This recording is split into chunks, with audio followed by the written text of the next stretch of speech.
நாம லாஸ்ட் சாப்டர்ல வந்து பார்த்தீங்கன்னா, ஒரு ப்ரீவியஸ் மார்க்கெட், கரண்ட் மார்க்கெட் அந்த டெக்னிக்கல் அனாலிசிஸ்ல அந்த ப்ரீவியஸ் மார்க்கெட்டோட ரன்வே எப்படி இருக்கு? அப்பர் பவுண்டரி எப்படி இருக்கு?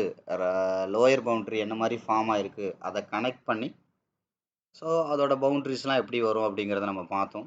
இந்த வீடியோல வந்து பார்த்தீங்கன்னா, இன்னும் ஒரு முக்கியமான சாப்டர் வந்து நம்ம டிஸ்கஸ் பண்ண போறோம். அதாவது என்ன அப்படின்னு கேட்டீங்கன்னா, நார்மலா ஒரு ட்ரேடா இருக்கட்டும், இன்வெஸ்ட்மெண்ட்டா இருக்கட்டும், அதுல 2 விஷயம் முக்கியமானது. நீங்க இன்வெஸ்ட் பண்ணா முதல்ல நீங்க அதிகமா ஒரு ஸ்டாக்கோட மேபி இன்வெஸ்ட்மெண்ட்ல ஸ்டாக்கு, கோல்டு, பிட்காயின் எது வேணாலும் இருக்கட்டும், வாட் எவர் இட் இஸ். அதோட நீங்க ஒரு இன்வெஸ்டரா இருந்தா நீங்க ஃபண்டமெண்டலுக்கு அதிக முக்கியத்துவம் கொடுக்கணும். அதாவது என்ன அர்த்தம்? இன்வெஸ்ட்மெண்ட்ல பணத்தை போடுறதுக்கு முன்னாடி அந்த ஸ்டாக்கை பத்தியோ இல்ல அந்த ஸ்கிரிப்டை பத்தியோ நிறைய ஃபண்டமெண்டலா அனலைஸ் பண்ணிட்டு அதுக்கப்புறம் டெக்னிக்கலா அனலைஸ் பண்றதுக்கு ரொம்ப கம்மியா தான் இருக்கும் இன்வெஸ்ட்மெண்ட்ல. நான் சொல்றது புரியுதுங்களா உங்களுக்கு? அதாவது நீங்க இன்வெஸ்டரா இருந்தீங்கன்னா உங்களோட 70% வேலை ஃபண்டமெண்டல் அனாலிசிஸ்ல தான் இருக்கும். டெக்னிக்கலா வெறும் 30% வேலை மட்டும்தான் இருக்கும். அதே மாதிரி ட்ரேடரா இருக்கீங்க அப்படின்னா நீங்க பிட்காயின் பண்ணுங்க, இல்ல வந்து ஆப்ஷன்ஸ் பண்ணுங்க, இல்ல மார்ஜின் ட்ரேட் பண்ணுங்க, வாட் எவர் இட் இஸ். உலகத்துல இருக்கிற எந்த ப்ராடக்ட் வேணாலும் நீங்க ட்ரேடா பண்றீங்க. இன்ட்ராடே ட்ரேட், ஸ்கேல்ப் எது வேணாலும் பண்ணுங்க. நீங்க ட்ரேடரா இருக்கீங்கன்னா 70% வேலை உங்களுக்கு டெக்னிக்கலா இருக்கும். ஃபண்டமெண்டலா வெறும் 30% மட்டும்தான் இருக்கும். இப்போ நிறைய பேருக்கு உங்களுக்கு ஒரு குழப்பம் வரலாம். ட்ரேடில் ஃபண்டமெண்டலா? ட்ரேடில் என்ன ஃபண்டமெண்டல் இருக்கும்? ட்ரேடில் உண்மையிலே ஃபண்டமெண்டல் இருக்கா? இப்போ ஒரு ஸ்டாக்னா அந்த கம்பெனியோட லாஸ்ட் 5 இயர்ஸோட இன்கம் எவ்வளவு, எஃப்ஐடிஏ எவ்வளோ ஹோல்டிங்ஸ் வச்சுருக்காங்க, புரியுதுங்களா? அது மாதிரி லைஃப் டைம் ஹை கடந்த 5 வருஷமா அதோட லைஃப் டைம் ஹை கிராஜுவலாக அது டெவலப் பண்ணிகிட்டே இருக்கா? ஸோ இந்த மாதிரி ஃபண்டமெண்டலான விஷயங்கள்லாம் பார்ப்பீங்க. நீங்கள் ஏபிஎஸ் பார்ப்பீங்க, நெட் இன்கம் பார்ப்பீங்க. ஸோ இந்த மாதிரி விஷயங்கள்லாம் நீங்கள் ஃபண்டமெண்டலாக ஒரு ஸ்டாக்கை வாங்குறதுக்கு முன்னாடி பார்ப்பீங்க. ட்ரேடில் என்ன ஃபண்டமெண்டல் பார்க்குறதுக்கு என்ன இருக்குது அப்படின்ற மாதிரி நிறைய பேருக்கு அந்த அடிப்படையே தெரியறதில்ல. ஆனால் என்ன அப்படின்னு பார்த்தீங்க அப்படின்னா, நான் ஏற்கனவே சொன்ன மாதிரி டெக்னிக்கலாக நீங்கள் 70% வேலை செய்வீங்க. நிறைய பேர் டெக்னிக்கலை தாண்டி வர்றதே கிடையாது. டெக்னிக்கல் தாண்டி இந்த ஃபண்ட் மேனேஜ்மெண்ட்லாம் இருக்குது. அந்த மாதிரி விஷயம் ட்ரேடிங் சிஸ்டமில் வச்சு மார்க்கெட்டை கனெக்ட் பண்ணுறது, அந்த மாதிரிலாம் நிறைய பேர் வர்றதே கிடையாது. வர்றதே கிடையாதுன்னா அவங்களுக்கு வந்து அதை பற்றி தெரியல. ஒரு என்ட்ரி எடுக்கிறதுக்கான வேலைகள் மட்டும்தான் அவங்களுக்கு தெரியும். நிறைய பேர் சொல்லி கொடுக்குறதும் உங்களை உள்ளே பிடிச்சி தள்ளுறதுக்கான வேலைகள் மட்டும்தான் பார்ப்பாங்க. அதுலேருந்து உங்கள் ட்ரேடு நெகட்டிவில் போகும்போது அங்கே என்ன பண்ணணுங்கிறது நிறைய பேருக்கு தெரியாது. அப்போ ட்ரேடில் வந்து 70% டெக்னிக்கல் இருக்கும், 30% ஃபண்டமெண்டல் அனாலிசிஸ் பண்ணியே ஆகணும். ஆனால் சக்ஸஸ் எதில் இருக்குது தெரியுமா? ஃபண்டமெண்டல் அனாலிசிஸ் தான் இருக்குது.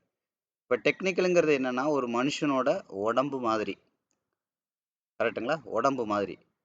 இதே ஃபண்டமெண்டல் அனாலிசிஸ், ஃபண்டமெண்டலுங்கிறது என்னென்னா ஒரு மனுஷனோட உயிர் மாதிரி, புரியுதுங்களா? உயிர் மாதிரி. இப்போ நீங்கள் நார்மலாக ஒரு டாக்டர்கிட்ட போகிறீங்க அப்படின்னா முதல்ல அவங்க என்ன செக் பண்ணுவாங்க? உடம்பை செக் பண்ண பார்ப்பாங்க. உடம்பை செக் பண்ணி அதிகபட்சம் அது என்ன நோய் அப்படிங்கிறத டயக்னோஸ் பண்ண பார்ப்பாங்க. அதுக்கும் மேலே முடியலைன்னா தான் உள்ளுக்குள்ளே பிளட் டெஸ்ட் பண்ணுவாங்க, இல்லை ஸ்கேன் பண்ணுவாங்க, இல்லை MRI what ever it is ஏதோ ஒன்று பண்ணுவாங்க. புரியுதுங்களா? அதே மாதிரி தான் மார்க்கெட்டில் வந்து பார்த்தீங்கன்னா நமக்கு கண்ணுக்கு தெரிஞ்சு என்னெல்லாம் தெரியுதோ அது பற்றின ஒரு அனாலிசிஸ் தான் டெக்னிக்கல் அனாலிசிஸ். இப்போ இந்த சார்ட் எடுத்துக்கிட்டிங்கன்னா கண்ணுக்கு தெரிஞ்சு இதெல்லாம் தெரியுது. இப்போ இந்த சார்ட்டில் கேண்டில் கொண்டே வச்சோன்னா இதோட ஓப்பன் ப்ரைஸ் என்ன, ஹை ப்ரைஸ் என்ன, லோ ப்ரைஸ் என்ன, இது எல்லாமே தெரியுது இல்லையா? இதெல்லாம் கண்ணுக்கு தெரிஞ்சு உள்ளது.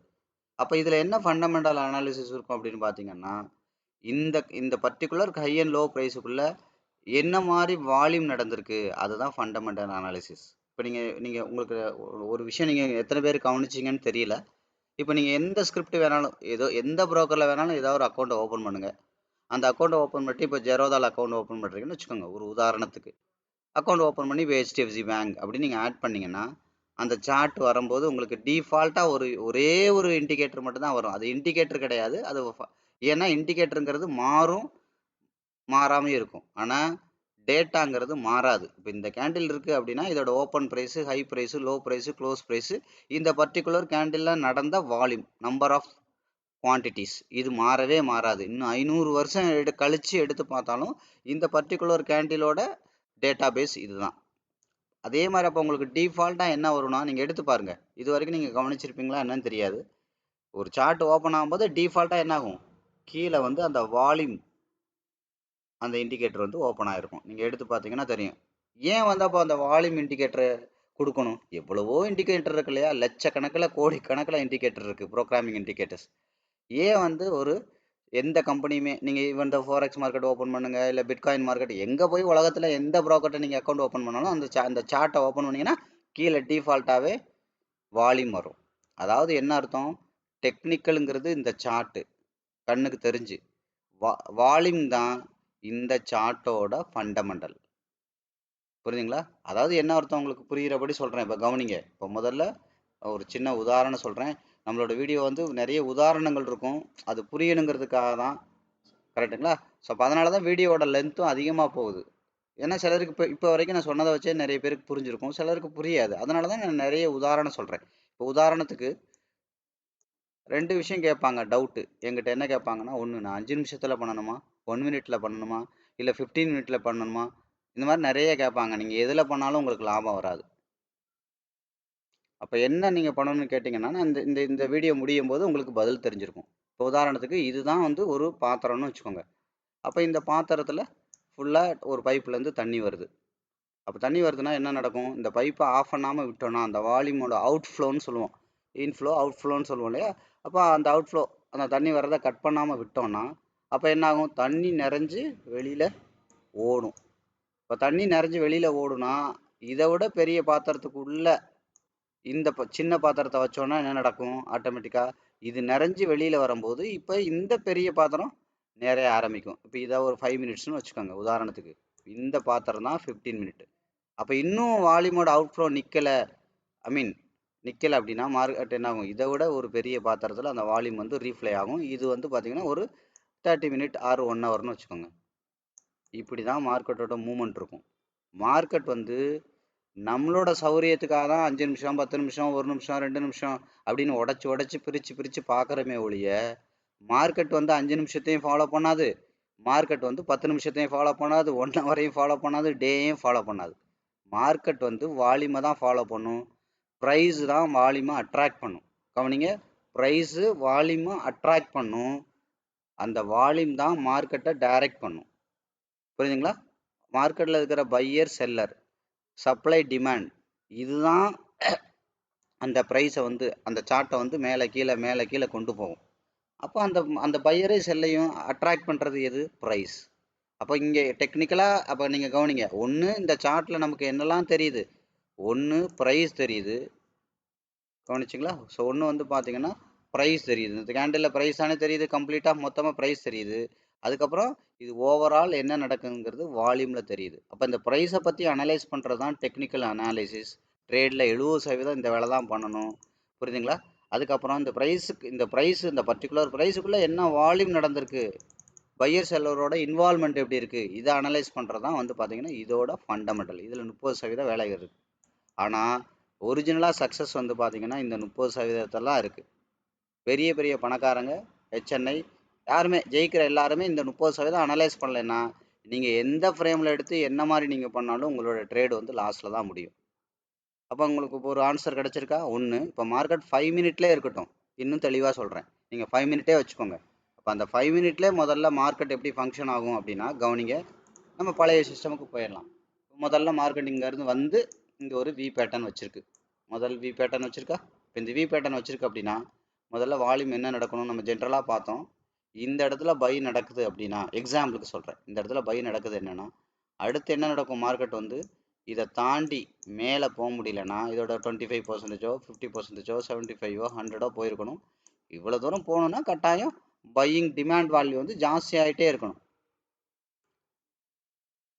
டிமாண்ட் வேல்யூ வந்து ஜாஸ்தியாகிட்டே இருக்கணும். இன்னொரு விஷயம் கூட நான் உங்களுக்கு சொல்கிறேன், இதெல்லாம் நீங்கள் தெரிஞ்சுக்கோங்க. ஒரு இதில் வந்து வால்யூம் அதிகமாகிட்டே இருந்து, கவனிங்க, வால்யூமும் அதிகமாகிட்டே இருந்து ப்ரைஸும் அதிகமாகிட்டே இருக்குன்னா மார்க்கெட் வந்து அப் ட்ரெண்டில் இருக்குது. இதெல்லாம் பேசிக் தான், உங்களுக்கே சொல்லி கொடுத்துருப்பாங்க நிறைய இடத்துல. வால்யூம் அதிகமாகுது ஆனால் ப்ரைஸோட குறைஞ்சிட்டு இருக்குன்னா மார்க்கெட் வந்து டவுன் ட்ரெண்டில் இருக்குது, அதாவது மார்க்கெட் வந்து செல்லிங் ப்ரெஷரில் இருக்குது அப்படின்னு அர்த்தம். இதெல்லாம் உங்களுக்கு ஜென்ரலாக தெரிஞ்ச விஷயந்தான். புரியுதுங்களா? அப்போது ரீட்டைலர் எப்போ பை பண்ணுவாங்க அதிகபட்சம் அப்படின்னா, இது ரெண்டும் அப்பில் இருக்கும்போது தான் ரீட்டைலர் பை பண்ணவே தோணுவாங்க. புரியுதுங்களா? ஆனால் பெரிய பெரிய இன்வெஸ்டர்ஸ் எப்போ பை பண்ணுவாங்க தெரியுமா? அவங்களுக்கு வந்து பார்த்தீங்கன்னா வால்யூம் அப்பில் இருக்கணும், ப்ரைஸ் வந்து கம்மியாக இருக்கணும். இதுதான் பெரிய பெரிய இன்வெஸ்டர்ஸ், FI, DI விஷயம் தெரிஞ்ச எல்லாருமே பண்ணுற ஏரியா இதுதான். அப்போ நிறைய பேர் கண்ணுக்கு தெரியும். நமக்கு என்ன கண்ணுக்கு தெரியும்? எதை பார்த்தா அனலைஸ் ப்ரைஸ் மேலே போயிட்டே இருக்கு அப்படிங்கிறது மட்டும் தான் தெரியும். அதனால தான் நான் ஏற்கனவே சொன்னேன், 3 வகையான ட்ரேடர் தான். அவங்களுக்கு பச்சை கலர்னா என்ன அர்த்தம்? ப்ரைஸ் மேலே போகுதுன்னு தானே அர்த்தம். அவங்களால பை பண்ணாமல் இருக்க முடியாது. ஆனால் அதாவது நான் 3 விஷயம் சொன்னேன். ஒன்று வந்து பார்த்தீங்கன்னா, இந்த மாதிரி ஒரு பஸ்ஸை வேகமாக விரட்டி போய் ஏறுறது ஒன்று. அப்போ வேகமாக விரட்டி போய் ஏறும்போது என்ன நடக்கும்? ஏறுறதுக்கும் வாய்ப்பு இருக்குது, விழுந்தோம்னா வீலுக்குள்ளே போயிடுவோம். கரெக்டா? இது நிறைய ரீட்டைல்ஸ் இந்த வேலை தான் பண்ணுவாங்க. இன்னொரு விஷயம் என்னன்னா, பஸ் நின்ன உடனே ஏறுறது. இது வந்து பார்த்தீங்கன்னா, விரட்டி போய் ஏறினா என்ன பண்ணும்? பச்சை கலர் வந்தோடனே என்ன இங்கே வாங்கலாம், இல்லை இங்கே வாங்குற மாதிரி இருக்கும், இல்லை இங்கே வாங்குற மாதிரி இருக்கும். மார்க்கெட் வந்து என்ன ஆகும்? செல்லிங் ப்ரெஷரில் மறுபடி கண்ட்ரோல் ஆஃப் இயரில் திரும்பிடும். இன்னொரு விஷயம் என்னன்னா, பஸ் நின்ன உடனே ஏறுறது. இது வந்து ஓவர் வேல்யூவில் வாங்குறது. இங்கே இருந்தால் மார்க்கெட் பையர் புஷ் பண்ணியிருக்காங்க. திரும்பி வரும்போது இந்த பவுண்டரிக்குள்ளே வாங்கணும்னு நம்ம சொன்னோம். இதெல்லாம் பழைய வீடியோவில் இருக்குது, பார்க்காதவங்க போய் பாருங்கள். அப்போ இந்த இடத்துல வாங்குறதுனா என்ன அர்த்தம்? அண்டர் வேல்யூவில் வாங்குறது. இவங்களுக்கு வந்து பார்த்தீங்கன்னா 10க்கு 7 ட்ரேட் லாஸ் ஆகும். இவங்களுக்கும் அதே அளவு லாஸ் ஆகும். பட் என்னன்னா, இவங்களோட ரிஸ்க்கை விட ரிவார்டு வந்து கொஞ்சம் ஜாஸ்தியாக இருக்கும். அவங்களோட கேபிட்டல் மட்டும் குறையாம அப்படியே 1,01,000 மாறும், மறுபடியும் 98,000 மாறும், மறுபடியும் 1,05,000 மாறும், மறுபடியும் 97 இப்படி அந்த கேபிட்டலுக்குள்ளே சுத்திட்டு இருப்பாங்க. இவங்களுக்கு அப்படின்னா கேபிட்டல் குறைஞ்சிக்கிட்டே இருக்கும். 1 லட்சங்கிறது 90,000 மாறும், 80,000 மாறும், 70,000 மாறும், ஜீரோவா மாறிடும். அதாவது முதல் சிஸ்டம் என்ன? ஓவர் வேல்யூல வாங்குறது. ரெண்டாவது சிஸ்டம் என்ன? அண்டர் வேல்யூல வாங்குறது. மூணாவது ஒரு விதமான பை இருக்கு. அதான் நான் சொன்னேன். மார்க்கெட் வந்து பார்த்தீங்கன்னா இந்த பக்கம் அவுட் சைட் கேண்டில் போட்டு மறுபடி இதை தாண்டி இன்சைட் கேண்டில் போடும்போது வாங்குறது. இதுதான் வால்யூம் பேஸ்டு ட்ரேடிங். அதாவது என்னன்னா விலை குறைய வாங்க மாட்டாங்க பெரிய பணக்காரன். விலை குறைய அக்குமுலேட் பண்ணுவாங்க. அக்குமுலேஷன்லாம் கம்ப்ளீட் ஆகுது அந்த ஜோனில் மட்டும்தான் அவங்க வந்து ஃபுல்ஃபில் பண்ணுவாங்க. புரியுதுங்களா? ஃபுல்ஃபில்னா மீன்ஸ் என்ன அர்த்தம்? மேலே போயிட்டெல்லாம் அவங்க பண்ண மாட்டாங்க. ஓவர் வேல்யூவில் இந்த வேல்யூவை பண்ண மாட்டாங்க அக்குமுலேட் பண்ணுறத. அண்டர் வேல்யூவில் மட்டும்தான் விஷயம் தெரிஞ்சவங்க அந்த அக்குமுலேஷன் வந்து பண்ணுவாங்க. ஸோ அப்போ வந்து பார்த்தீங்கன்னா 3 விதமான பை தான். ஒன்று ஓவர் வேல்யூவில் வாங்குறது, பச்சை கலர் பார்த்தோன்னே விரட்டி வாங்குறது. அப்போ இங்கே இருந்தால் பையர் கொண்டு போயிருங்கன்னா இதை தாண்டி வாங்குறது ஓவர் வேல்யூ. இந்த ஏரியாவுக்கு பக்கத்தில் வாங்குறது அண்டர் வேல்யூ. இதுக்கு கீழே வாங்குறது தான் வால்யூம் பேஸ்டு இது. அப்போ என்ன நடக்கும் அப்படின்னு காட்டிங்கன்னா, இப்போ நீங்கள் நல்லா கவனிங்க. இப்போ இந்த இடத்துல ஒரு பை இருக்குது, ஒரு வி பேட்டர்ன் போட்டிருக்கு. இப்போ இந்த இடத்துல ஒரு பை இருக்குது. இப்போ நான் இந்த பையெல்லாம் 3 விதமாக பண்ணலான்னு சொன்னேன். ஒன்று இந்த பச்சை கலர் பார்த்தோன்னே பண்ணுறது, இல்லை இந்த பவுண்டரி கிட்ட வாங்குறது, இல்லை பவுண்டரிக்கு கீழே வாங்குறது. கீழே மீன்ஸ் மறுபடியும் மார்க்கெட் வந்து ரிவர்ஸ் ஆகும்போது வாங்குறது. பவுண்டரி எல்லாம் அடித்து ஸ்டாப் லாஸ்லாம் கிளியர் பண்ணி ஸோ அந்த மாதிரிலாம் பண்ணும்போது வாங்குறது அப்படின்னு நம்ம பழைய வீடியோவில் தெளிவாகவே பார்த்துருக்கோம். ஸோ அப்போ மூணாவது என்ன அப்படின்னு கேட்டிங்கன்னா, இன்றைக்கி தான் நம்ம அந்த விஷயம் பார்க்குறோம், ஃபண்டமெண்டல். அப்போ இந்த இந்த இந்த கேண்டிலுக்குள்ளே கட்டாயம் ஒரு ஃபண்டமெண்டல் இருக்குல்ல, ப்ரைஸ் ஓகே. இப்போ நீங்கள் ப்ரைஸை பார்த்துட்டீங்க. மார்க்கெட் இங்கே இருந்துச்சு, அப்புறம் இங்கே வந்துச்சு, திரும்பி இங்கே போயிருக்கு, வி பேட்டர்ன் இந்த ஏரியாவுக்குள்ளே நான் வாங்குறேன். ப்ரைஸை மட்டும் நீங்கள் அனலைஸ் பண்ணிட்டீங்க. அது இன்டெப்த்தாக அனலைஸ் பண்ணுறதுனா ப்ரைஸே எப்படி பண்ணுவோம்? இன்டெப்த்தாக இன்னும் கேண்டிலாக பண்ணலாம், இல்லை பேட்டர்னாக பண்ணலாம், இல்லை ட்ரெண்டாக பண்ணலாம். இதெல்லாம் ப்ரைஸ் தான். எல்லாமே கேண்டிலுங்கிறது ப்ரைஸ் தான், ட்ரெண்டுங்கிறது ப்ரைஸ் தான். ஒரு ஹை ப்ரைஸு, ஒரு லோ ப்ரைஸ், ஒரு பேட்டர்லையும் 3 ப்ரைஸு. இப்போ எல்லாமே ப்ரைஸ் தான். ப்ரைஸை அனலைஸ் பண்ணுறது டெக்னிக்கல், அதோட வால்யூமை அனலைஸ் பண்ணுறது தான் ஃபண்டமெண்டல். கரெக்டுங்களா? ஸோ அப்போ என்ன அர்த்தம் அப்படின்னு கேட்டிங்கன்னா, இப்போ இந்த வி பேட்டர்னில் கம்ப்ளீட்டாக என்ன வால்யூம் இருக்கோ கவனிங்க. நான் ஏற்கனவே சொன்னேன், நான் தனியாக வரைஞ்சி உங்களுக்கு எக்ஸ்பிளைன் பண்ணுறேன். இந்த இடத்துல ஒரு பை பண்ணுறீங்க, இந்த இடத்துல ஒரு பை நடக்குது இந்த வி பேட்டர்னில். அடுத்து என்ன நடக்கும்? இந்த வி பேட்டர்னில் மார்க்கெட் போக முடியல அப்படின்னா, மார்க்கெட் இந்த லோ உடச்சி தலையை உடச்சி புதுசாக லோ வைக்கும்னு சொன்னேன். லோ வச்சு இப்படி அகைன் ட்ரை பண்ணணும்னு நான் சொன்னேன். அப்போ முதல்ல இந்த கலரத்தை ஒரு பச்சை கலர் நீங்கள் பை பண்ணீங்கன்னா, ரெண்டாவது என்ன பண்ணணும்? இதை தாண்டி விலை குறைவாக இருக்கணும், மறுபடியும் பச்சை கலர் க்ளோஸ் வைக்கணும். அப்போ பச்சை கலர் க்ளோஸ் வைக்கும்போது ஏற்கனவே இருந்த லோ அல்டிமேட்டாக பையர் எங்கேருந்து கொண்டு போனாங்களோ அதை விட விலை குறைவாக இருக்கணும் அப்படின்னு நம்ம சொன்னோம். கரெக்டா? சரி, இப்போ என்ன நடக்கணும் தெரியுமா? இதை மட்டும் விலை குறைவாக 3 விஷயம் நடக்கணும். ஒன்று, இந்த பையை விட இந்த அல்டிமேட்டாக லோ எங்கே இருக்கோ அதை விட விலை குறைவாக இருக்கணும். ரெண்டாவது, இது கிரீன் கலர் கேண்டிலாக க்ளோஸ் வைக்கணும். மூணாவது விஷயம் என்ன நடக்கணும் அப்படின்னா, இது வரைக்கும் டெக்னிக்கல் ஓகே. ஃபண்டமெண்டலாக என்ன நடக்கணும்னு கேட்டிங்கன்னா, இந்த வி பேட்டர்னில் வால்யூம் என்ன இருந்துச்சோ அந்த வால்யூமை விட இங்கே வால்யூம் வந்து ஜாஸ்தியாக இருக்கணும். நல்லா கவனிங்க. இந்த ப்ரைஸை விட, இந்த பை ப்ரைஸை விட அடுத்த பை ப்ரைஸ் குறைவாக இருக்கணும். நான் சொல்கிற புரிஞ்சுக்கலாம், குறைவாக இருக்கணும். ரெண்டாவது வந்து பார்த்தீங்கன்னா, ஏற்கனவே உங்களோட பை மேபி இந்த இடத்துல கிடக்கலாம். மார்க்கெட் வந்து இப்படி திரும்பும்போது மொதல் பச்சை கலர்லையோ, ரெண்டாவதுலையோ, மூணாவதுலையோ இருக்கலாம், இல்லை போயிட்டு திரும்பி வரும்போது கரெக்டாக இந்த பவுண்டரியில் இருக்கலாம். What ever it is. ரெண்டாவது பை என்ன ரூலு? இந்த ஏற்கனவே நீங்கள் வாங்கின பையை விட ரெண்டாவது பை வந்து விலை குறைவாக இருக்கணும். அதுக்கப்புறம் இது டெக்னிக்கல் ஓகே. இப்படி இருந்துச்சுன்னா டெக்னிக்கல் ஓகே.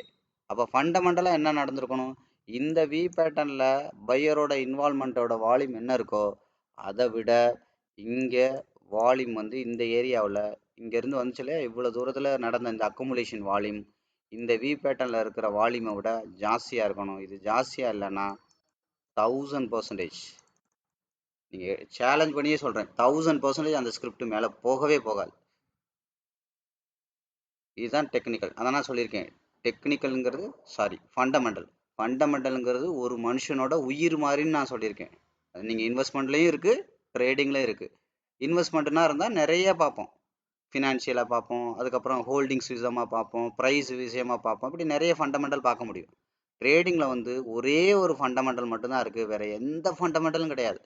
ட்ரேடிங்கில் நியூஸு அது இதெல்லாம் சொல்லுவாங்க, அதெல்லாம் சும்மா, அது பொய்யாவும் சொல்லலாம். புரியுதுங்களா? நிறைய பொய்யாவும் சொல்லியிருக்காங்க, 90% பொய்யா தான் சொல்லுவாங்க. நாளைக்கு இந்த ஸ்டாக்கு சூப்பராக ஏறும்பாங்க, ஆனால் அது ஏறாது. புரியுதுங்களா? அது மாதிரி இன்னைக்கு வந்து அமெரிக்கன் மார்க்கெட் வந்து ஏறி இருக்கு, இந்தியன் மார்க்கெட்டு ஏறுன்னு சொல்லுவாங்க. அப்படிலாம் ஏறணுங்கிற ஒரு அவசியம் கிடையாது.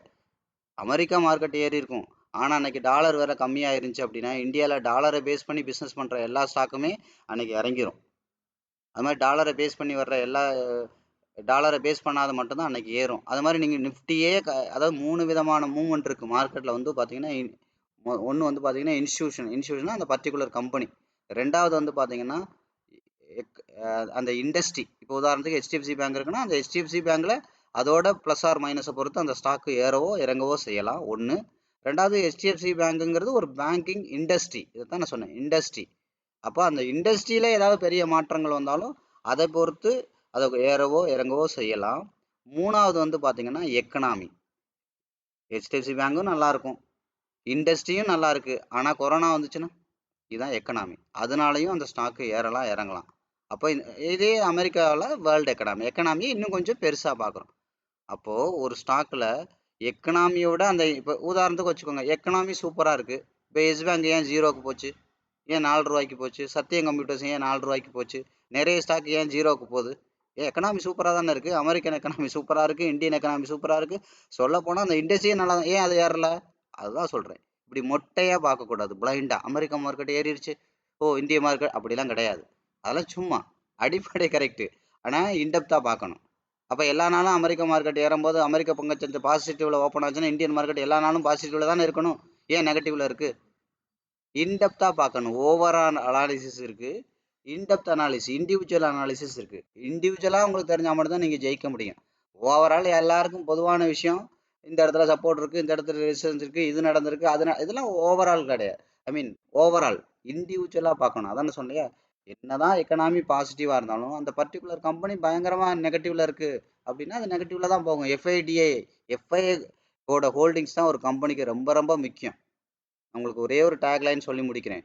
நீங்கள் இன்வெஸ்டராக இருந்தீங்கன்னா நீங்கள் டிஐஐ அதோட கம்பெனியோட பேலன்ஸ் ஷீட்டு எதையுமே நீங்கள் பார்க்க வேண்டாம்.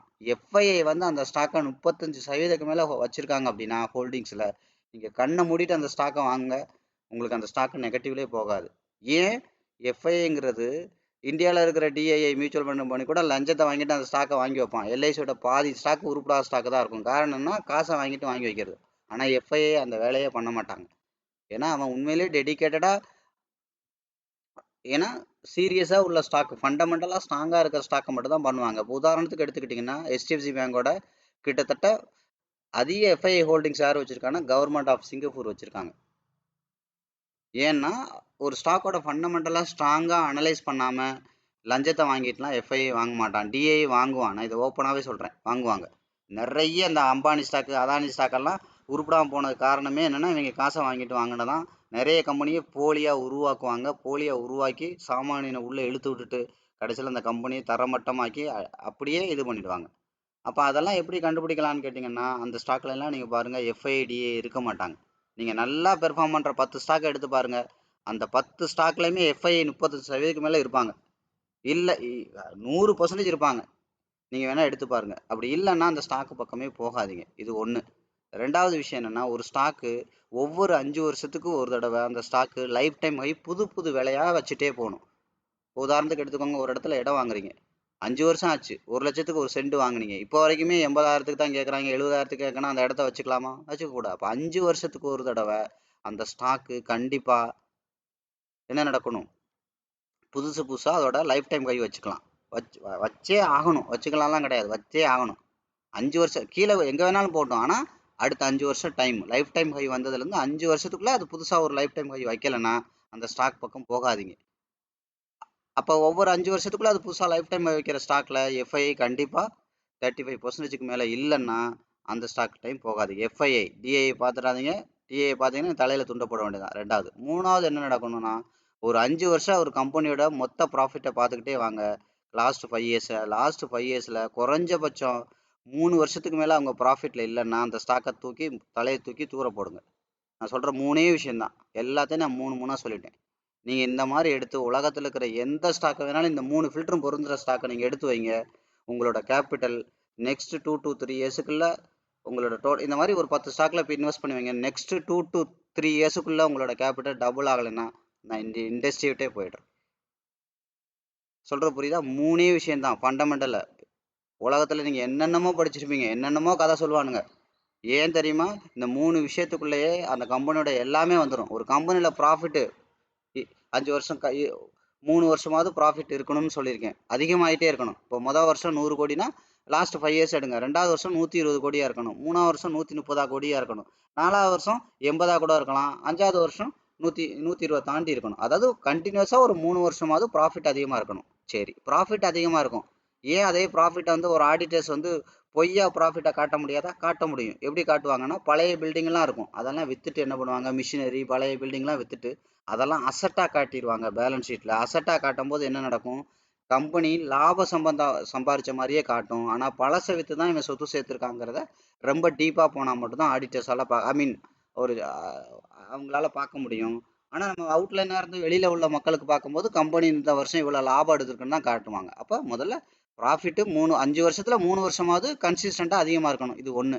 சரி, அங்கேயும் இந்த மாதிரி ஃப்ராடு பண்ணுவாங்கன்னு நான் சொல்லிட்டேன். ரெண்டாவது, அதுக்கு தான் நம்ம என்ன பண்ணுறோம், ஒரு ஸ்டாக்கு 5 வருஷத்துக்கு ஒரு தடவை புதுசாக லைஃப் டைம் போய் வைக்கணும்னு சொல்லியிருக்கோம். அப்போ உண்மையிலே அந்த ஸ்டாக்கு உயிரோட்டமாக இருந்தால் தானே வைக்க முடியும், இல்லாட்டி வைக்க முடியாது. அப்போ இதில் ஒரு டைட் பண்ணிட்டோமா? இன்னும் மூணாவது என்ன பண்ணியிருக்கோம், நம்மளால் ஒரு அளவுக்கு மேலே ஒரு கம்பெனியோட பேலன்ஸ் ஷீட்டை எடுத்து அனலைஸ் பண்ண முடியாது. இன்டெப்த்தான டேட்டாவுக்கு உள்ளே போய் பார்க்க முடியாது. அப்படியே பார்த்தாலும் அதுக்கு நிறைய செலவாகும். அந்த அளவுக்கு நம்மளால் பண்ணவும் முடியாது. ஆனால் யார் இதெல்லாம் பண்ணியிருப்பா? பெரிய பெரிய எஃப்ஐஐ டிஐ பண்ணியிருப்பாங்க. அப்போ அவங்க என்ன அந்த ஸ்டாக்கை எவ்வளோ அதிகமாக ஷேர் ஹோல்டிங் பேட்டர்ன் வச்சுருந்தா அவங்க அனலைஸ் பண்ணாமல் வைக்க மாட்டாங்க. எஃப்ஐஐ ஃபாரின்லேருந்து வர்றவன், அப்போ அவன் அதிகமாக வச்சுருந்தான்னா நீங்கள் அந்த ஸ்டாக்கை கண்ணை மூடிட்டு வாங்க. இப்போ 3 விஷயம்தான். ஒரு ஸ்டாக் எடுக்குறீங்கன்னா முதல்ல ஒவ்வொரு 5 வருஷம் லைஃப் டைம் ஹை புதுசு புதுசாக வச்சுருக்கா அப்படிங்க பாருங்கள். இல்லாட்டி லாஸ்ட்டாக வச்சதுலேருந்து 5 வருஷத்துக்கு மேலே ஆயிடுச்சு, இப்போ வரைக்கும் லைஃப் டைம் ஹை வைக்கணும்னா முதல்ல அந்த ஸ்டாக்கை தலையை சுற்றி தூக்கி தூர போட்டுருங்க. இந்த இந்தியன் பேங்க்கு, எஸ்பிஐ பேங்க்கு இதெல்லாம் அந்த லட்சணத்தில் தான் இருக்கும். தூக்கி தூர போட்டுருங்க. கவர்மெண்ட்டுக்கு லஞ்சம் கொடுக்குற எல்லா கம்பெனியும் இந்த லட்சணத்தில் தான் இருக்கும். புரியுதுங்களா? ஒன்று. ரெண்டாவது, நீங்கள் என்ன பாருங்கள், 5 வருஷமாக ப்ராஃபிட் மெயின்டைன் பண்ணியிருக்கானா கிராஜுவலாக. இதே ஹெச்டிஎஃப்சி பேங்கோட ப்ராஃபிட் எடுத்து பாருங்கள். 5 வருஷமாக 100ன்னு இருந்துச்சுன்னா 110ன்னு மாறி இருக்கும். 2வது வருஷம் 130ன்னு மாறி இருக்கும். 170ன்னு மாறி இருக்கும். 250ன்னு மாறி இருக்கும். இந்த மாதிரி பிரிட்டானியாவோடது ஹெச்டிஎஃப்சியெல்லாம் கிராஜுவலாக க்ரோ ஆகிட்டே இருக்கும். அடுத்து மூணாவது நீங்கள் என்ன பாருங்கள் அப்படின்னா, எஃப்ஐஐ 35% மேலே வச்சுருக்கலான்னு பாருங்கள். ஓவரால் ஹோல்டிங்ஸில் பப்ளிக் வச்சுருக்கிறதுல 35 பார்க்கணும். ப்ரொமோட்டர் வச்சுருக்கிறதெல்லாம் சேர்த்து பார்த்துடாதீங்க. பப்ளிக் தனியாக. ப்ரொமோட்டருங்கிறது அவன் கடை இட்லி, அவன் சாப்பிட்டு தான் ஆகணும், அவனை பார்க்காதீங்க. பப்ளிக்கிட்ட எவ்வளோ இருக்கோ அதில் 35% எஃப்ஐஐ வச்சுருக்கானான்னு பாருங்கள். இந்த 3 விஷயமும் இல்லைன்னா அந்த ஸ்டாக்கை தூக்கி தூர போட்டுருங்க. இந்த 3 விஷயம் இருக்குன்னா அந்த ஸ்டாக்கை விடாதீங்க. கரெக்டுங்களா? விடவே விட்டுறாதீங்க. அப்போ எவ்வளோக்கு வாங்கணும்? இப்போ உங்களுக்கு ஒரு டவுட் வரும். அதையும் நான் உங்களுக்கு எளிமையாக ஒரே ஒரு விஷயத்தில் சொல்லித்தர்றேன். லைஃப் டைம்குள்ளேருந்து அப்படியே அந்த ஸ்டாக் இப்போ கரண்ட் மார்க்கெட் ப்ரைஸ் எவ்வளோ இருக்கோ, எவ்வளோ பர்சன்டேஜ் இருக்கோ அப்படின்னு பாருங்கள். உதாரணத்துக்கு இப்போ இதான் லைஃப் டைம் வைன்னு வச்சுக்கோங்க. கவனிங்க. இப்போ இங்கேருந்து இப்போ இந்த இடத்துல தான் இருக்குது அப்படின்னா, இங்கேருந்து லைஃப் டைம்லேருந்து இங்கேருந்து மெஷர் பண்ணி பாருங்கள். இங்கே காட்டும் எவ்வளோ பர்சன்டேஜ்னு. அப்போ இது வந்து ஒரு 30%, 35% இப்போ இங்கே காட்டுதுன்னா, உங்கள் கேபிட்டலை அந்த ஸ்டாக்குக்கு நீங்கள் எவ்வளோ இன்வெஸ்ட் பண்ணலான்னு இருக்கீங்களோ அதை 100ஆல் வகுங்க. அந்த கேபிட்டலை இப்போ 1 லேக்கடா 100ஆல் வகுத்தீங்கன்னா எவ்வளோ ஆச்சு? 1000 ரூபா. அப்போ 30%ல் இப்போ இருக்குன்னா 30,000 ரூபா அளவுக்கு மேலே இன்வெஸ்ட் பண்ணாதீங்க. இந்த 3 விஷயத்தை பாருங்கள். இந்த 3 விஷயம் பொருந்தினால மட்டும் இப்போ என்ன விலை இருக்குன்னு பாருங்கள். லைஃப் டைம் கையிலேருந்து அளந்து பாருங்கள் எத்தனை பர்சன்டேஜ் இருக்கோ. உங்களோட அந்த ஸ்டாக்கு எவ்வளோ கேபிட்டல் வைக்கலாம்னு நினைக்கிறீங்களோ அதை 100ஆல் வகுத்து 1%க்கு என்ன வருதோ அந்த கரண்ட் பர்சன்டேஜ் 30னா 30,000, 20னா 20,000, 10னா 10,000, 40னா 40,000க்கு போடுங்க. அடுத்த ஒரு 2 வருஷத்துக்குள்ளே நீங்கள் போட்ட 40,000 80,000 ஆகியே தீரும். இது மாதிரி தான் நான் இந்தியன் மார்க்கெட்டெல்லாம் பண்ணும்போது இந்தியாவில் என்னோட கிளைண்டோட அக்கௌண்ட்ஸ் எல்லாம் இந்த மாதிரி தான் நான் மேனேஜ் பண்ணேன். எவ்ரி 2 இயர்ஸ் எங்களோட கேபிட்டலை நாங்கள் டபுள் பண்ணிகிட்டே இருக்கோம். இதே பேஸில் தான் நான் இன்னைக்கு யூஎஸ் மார்க்கெட்லையும் கிளைண்ட்டுக்கு இன்வெஸ்ட் பண்ணுறேன். புரியுதுங்களா? 100% இல்லைண்ணா 1000% ப்ராஃபிட் வரும். உலகத்திலே இதை விட எளிமையான ஃபண்டமெண்டல் அனாலிசிஸ் வந்து உலகத்திலே கிடையாது. ஏன்னா எல்லா வேலையும் மற்றவன் பண்ணி வச்சிருக்கான். அது இருக்கா இல்லையா அப்படிங்கிறத மட்டும்தான் பண்ணுறீங்க. அதே மாதிரி தான் இப்போ இங்கே என்ன பண்ணுறோம் ஆட்டோமேட்டிக்காக ஒரு வி பேட்டர்னில் என்ன வால்யூம் இருக்கோ ரெண்டே விஷயம் நடந்திருக்கணும். டெக்னிக்கலாக ஏற்கனவே இருந்த பையை விட விலை பை இருக்கணும். Stay away from the crowd, one step back அப்படின்னு நம்ம படுத்திருக்கோம் ஏற்கனவே. ஸ்டே அவேனா இந்த இடத்துல ஒரு ட்ரேட் நடந்து முடிஞ்சிருச்சுன்னா மறுபடியும் இது கவனிங்க. இந்த இடத்துல ஒரு சப்போர்ட் இருக்குன்னா இது உங்களுக்கு மட்டும் தெரியாது, உலகத்துக்கே தெரியும். அப்போ இந்த இடத்துல 10க்கு 3 ட்ரேடு தான் மேலே கொண்டு போவான், மிச்சம் 7 ட்ரேடு கீழே தான் வரும். அப்போ இதை தாண்டி மறுபடியும் ஃபார்மேஷன் நடக்கிற மாதிரி பாருங்க ஒன்று. சரி, அப்படியே நடந்துச்சுன்னா அப்போ இதுக்கு முன்னாடி ஓவரால் பச்சை கலர் வால்யூம் வி பேட்டர்ன் இந்த இடத்துல இருந்து இவ்வளோ வரைக்கும் இருந்திருக்கு. இந்த ஓவரால் வால்யூமில் என்ன இது இருக்கோ இதை தாண்டி ப்ரைஸும் வரணும், வந்துருச்சு. இதை தாண்டி வால்யூமும் வரணும்.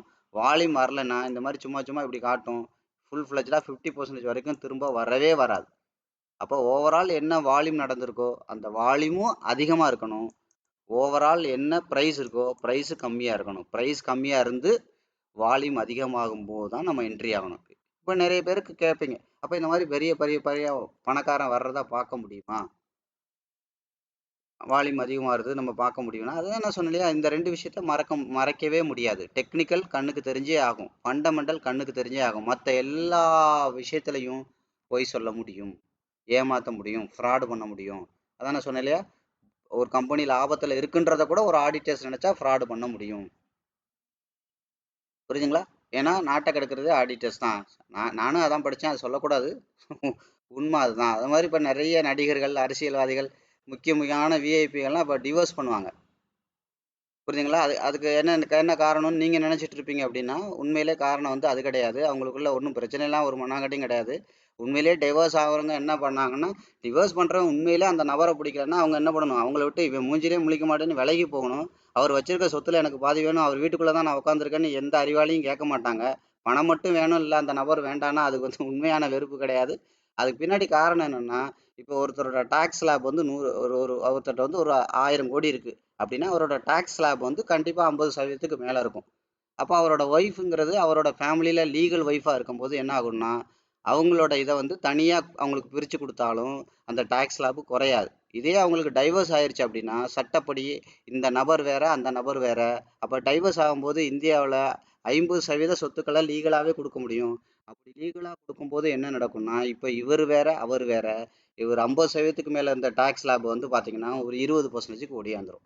அதாவது என்ன அர்த்தம், 100 ரூபா ஒருத்தர்கிட்ட வருமானம் இருக்குன்னா அவர் 50 ரூபா டாக்ஸாக கட்டி அழுது அவரோட பிள்ளைக்கு ஒன்றுமே இல்லாமல் வச்சுட்டு போகிறத விட அவங்க 2 பேரும் சமூகத்துக்கு முன்னாடி பிரிஞ்ச மாதிரி காட்டி லீகலாக பிரிஞ்சுட்டாங்கன்னா அவன் சந்தோஷமாக ஒரே வீட்டுக்குள்ளே தான் இருப்பான், ஒரே இதுக்குள்ளே தான் இருப்பான், அவன் குடும்பமாக தான் இருப்பான். நம்ம தான் பார்க்குறதுக்கு அவன் டைவர்ஸ் ஆகிட்டான்னு சொல்லிட்டு புலம்பிட்டு உட்காந்துருப்போம். அவன் ஜாலியாக தான் இருப்பான். உண்மையிலே பிரிஞ்சதுக்கப்புறம் கவிதையெல்லாம் எழுத மாட்டாங்க. நான் யாரெல்லாம் சொல்கிறேன்னு உங்களுக்கு புரியும். புரியுதுங்களா? சட்டப்படி அவங்க என்ன பண்ணுவாங்க, சட்டத்தில் உள்ள ஓட்டையை பயன்படுத்தி அவங்க டைவர்ஸ் ஆன மாதிரி காமிச்சு அந்த சொத்தை ஆடிட்டர்ஸ் வந்து சரிபங்கா 2 பேருக்கும் பிரித்து கொடுத்து அவங்களோட டாக்ஸ் ஸ்லாபை குறைச்சிருவாங்க. அப்போ என்ன நடக்கும், 100 ரூபா இருந்த இடத்துல 50 ரூபா டாக்ஸ் கட்ட வேண்டிய இடத்துல இப்போ 20 ரூபா தான் டாக்ஸ் கட்டுவாங்க. அவங்களுக்கு 30 ரூபா லாபம். இந்த 30 ரூபா லாபத்துக்கு தான் எல்லா மண்ணாங்கட்டியும் டைவர்ஸ் பண்ணுறான். இது வந்து உங்களுக்கு தெரியாது, எங்களை மாதிரி ஆடிட்டர்ஸ்க்கு தெரியும். ஏன்னா இந்த வேலையை பண்ணுறதே நாங்கள் தான், இந்த வேலைக்கு ஐடியா கொடுக்குறதே நாங்கள் தான். அதை நான் தான் சொன்னேன், நாட்டை நிறைய கெடுக்கிறவன் படித்தவன் தான் கெடுப்பான். ஏன்னா அவனுக்கு தான் அதிக நாலேஜ் தெரியும், அவன் லெவலுக்கு நாட்டை கெடுப்பான். புரியுதா? படிக்காதவன் மிஞ்சி மிஞ்சி போவான், என்ன பண்ணுவான், அதிகபட்சம் பாலில் தண்ணி ஊற்றுவான். அதுதான் அவனுக்கு தெரியும், வேற ஒன்றும் பண்ண மாட்டான். எவன்கிட்டயாவது ஒரு பர்ஸ் அடிப்பான், ஆனால் அவனை தான் பிடிச்சி உள்ளேயும் வைப்பாங்க. நம்ம கவர்மெண்ட் அவ்வளோ தரமான கவர்மெண்ட்டு. அது மாதிரி எவனா சாராயம் விற்கிறான்னா அவனை பிடிச்சி உள்ளே வைப்பாங்க. ஏன்னா நான் சாராயம் விற்கிறேன்ல, நான் பிளாக்கில் சரக்கு வித்துட்டு இருக்கேன்ல, அப்போ எனக்கு லாபம் போயிரும்ல. நீ அந்த வேலையை பார்த்தீங்கன்னா நான் எப்படிடா பிழைக்கிறது, இதுதான் காரணம். மற்றபடி மக்கள்லாம் நல்லா இருக்கணும்னு அப்படிலாம் கிடையாது. அப்படிலாம் எந்த கவர்மெண்ட்டும் பண்ணதில்லை இந்திய அரசியலில் இது வரைக்கும். நான் சாராயம் வித்துக்கிட்டு இருக்கேன், நீ எப்படி வித்த, நீ வித்தா என் பொழப்பு, அதுக்காக இவனை பிடிச்சி உள்ளே போடு. இதுதான் காரணம். உண்மையிலே மக்கள் மேலே அக்கறையாக இருந்தால் உண்மையிலே அந்த ஒயின் ஷாப்பையும் மூடணும். அதுதான் உண்மையிலே மக்கள் மேலே உள்ள அக்கறை. சரி, ஓகே, இதுக்கு மேலே நம்ம அரசியல் போக வேண்டாம். ஆனால் உண்மையிலே ரீசன் என்னன்னு புரிஞ்சா உங்களுக்கு? அப்போ இதுதான் காரணம். அப்போ நீங்கள் யாரும் பாவம் நம்ம அண்ணன் இப்படி அண்ணியை பிரிஞ்சு தவிக்கிறாருன்னு நீங்கள் யாரும் கண்ணீர் சிந்த வேண்டாம். அண்ணன் நல்லா தான் இருப்பார், அண்ணியும் சந்தோஷமாக தான் இருப்பாங்க. புரியுதுங்களா? இது எதுக்கு பிரிஞ்சாங்கன்னு அண்ணனுக்கும் தெரியும், அன்னைக்கும் தெரியும். அதனால நீங்க சந்தோஷமா இருங்க. உங்க உங்க என்ன சொல்றது? உங்க பொண்டாட்டி புள்ளைய காப்பாத்துற வேலையை நீங்க பாருங்க. எவனுமே அவன் பொண்டாட்டி புள்ளைய பட்டினி போட்டு உங்களை காப்பாற்ற மாட்டான், இன்க்ளூடிங் மீ. என்னையும் சேர்த்து தான் சொல்றேன். என் பொண்டாட்டி புள்ளைய காப்பாத்துறது எனக்கு வேலை. கரெக்டா? அதை மீறி ஒருத்தன் உங்களை நேசிக்கிறதுக்கு வாய்ப்பெல்லாம் ரொம்ப ரொம்ப குறைவு. அப்படியே நேசிக்கிறான்னா நீங்க தான் அவனுக்கான ப்ராடக்ட். உங்களை வச்சு தான் அவன் காய் நகர்த்துறான்னு அர்த்தம். இவ்வளவுதான். இதுக்கு மேல வந்து இன்டெப்தா நம்ம சொல்ல முடியாது. அப்ப ரெண்டே விஷயம் தான் மார்க்கெட்ல. ஒண்ணு வந்து பாத்தீங்கன்னா பிரைஸ், டெக்னிக்கல். இன்னொன்னு வந்து பாத்தீங்கன்னா ட்ரேடிங்கை பொறுத்த வரைக்கும் வால்யூம். இப்போ 3 விஷயம் மார்க்கெட், அந்த விஷயம் வந்து மார்க்கெட்ல கிளியரா நடந்திருக்கணும். ஒரு வி பேட்டர்ன் ஃபார்ம் ஆகுது அப்படின்னா, கவனிங்க, வி பேட்டர்ன் ஃபார்ம் ஆகுது அப்படின்னா, ஒரே நிமிஷம். வி பேட்டர்ன் ஃபார்ம் ஆகுது அப்படின்னா, ஒன் செகண்ட். அந்த வி பேட்டர்ன் ஃபார்ம் ஆகுது அப்படின்னா, கவனிங்க, இந்த வி பேட்டர்ன் இருக்குன்னா, இந்த வி பேட்டர்னை இந்த ப்ரைஸ் எல்லாம் அனலைஸ் பண்ணுறது, கேண்டிலாக இருக்கட்டும், பேட்டர்னாக இருக்கட்டும், ட்ரெண்டாக இருக்கட்டும், இது எல்லாமே டெக்னிக்கல் அனாலிசிஸ் தான். அதில் தான் 70% வேலை பண்ணுவோம். ஆனால் உண்மையிலே சக்ஸஸ் அதில் கிடையாது. 30% அந்த வால்யூம் அனாலிசிஸில் தான் இருக்குது. அப்போ என்ன அர்த்தம்? இந்த வி பேட்டர்னில் வால்யூம் என்ன இருக்கோ, முதல்ல இந்த வி பேட்டர்னை உடச்சி இதோட லோ ப்ரைஸ் வரணும்.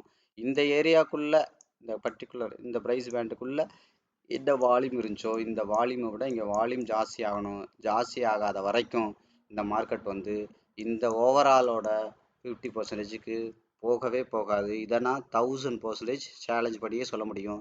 இந்த ஒரே ஒரு விஷயத்தினால தான் நான் மார்க்கெட்டில் என்ன சொன்னேன், எழுத படிக்க தெரியாத ஆளை கூட, ஒருத்தருக்கு கண்ணு நல்லா தெரியும், பச்சை கலரா சிகப்பு கலரான்னு பார்க்க தெரியும்னா உங்களை ஒரு ட்ரேடராக மாற்ற முடியும், ஒரு இன்வெஸ்டராக மாற்ற முடியும்.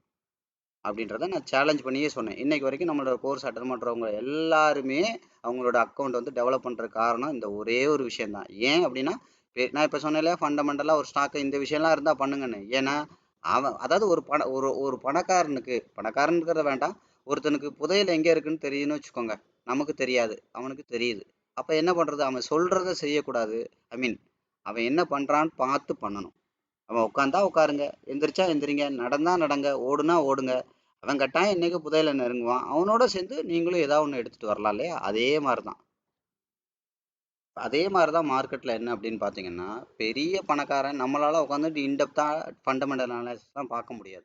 நம்மளால உட்காந்து ரியல் டைம் டேட்டாலாம் எடுக்க முடியாது. அதுக்கு பேர் கிரெடிட் ரேட்டிங் கம்பெனி அப்படின்னு சொல்லுவாங்க. ரேட்டிங் கம்பெனி அப்படின்னு வச்சுக்கோங்க. கடன் ஏதாவது வாங்குற மாதிரி தான் கிரெடிட் ரேட்டிங் கம்பெனி.